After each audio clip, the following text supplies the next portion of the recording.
Hi, my name is Elias and welcome back for daily Formula News. Recording the worst two car points whole of the championship in Monza, Helmut Marko said there are so many factors that caused Red Bull problems, but the good news is a moment with Max Verstappen on Saturday of the Italian GP helped the team to identify the weakness and make a decision on how to fix it.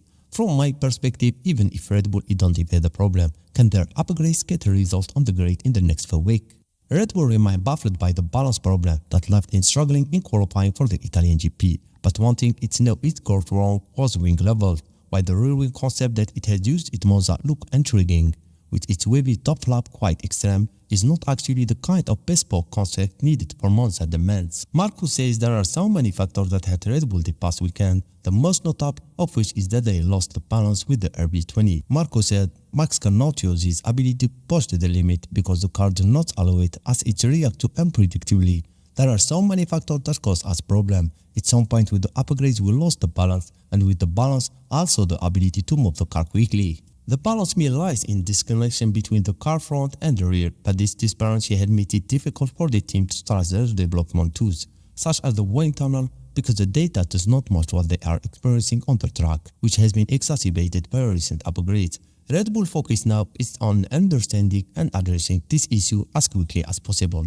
Horner said, I think the most important thing is understanding this issue, and I think there are certain fixes that potentially can be introduced, perhaps not to resolve the whole issue, but to address some of it. I think the recent upgrades, where it's both load on the car, it's disconnected the front and rear. We can see that our wind tunnel doesn't say that, but the track say that.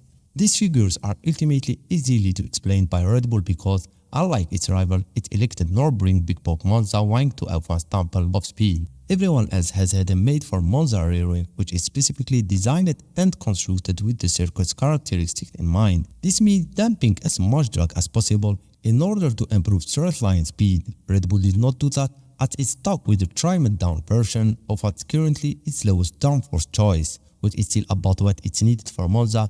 Red Bull did not do that as it stuck with trimmed down version of what is currently its lowest downforce choice, which is still about what it's needed for Monza. The reason for it electing not to bring a Monza specific wing comes down to the cost cap, with it deciding that expense of creating a wing just for one track was not worth it. Verstappen explained this: you make certain choice and there's a budget cap instead of special Monza wing. We spend the money on something else, but when you already have problem, then this make it even worse of course. While for now Red Bull focus on wider aero problem, on conclusion it might take from Monza is that the next year it probably need to have different approach for the Italian GP. That means describe and share your reaction about Red Bull struggling.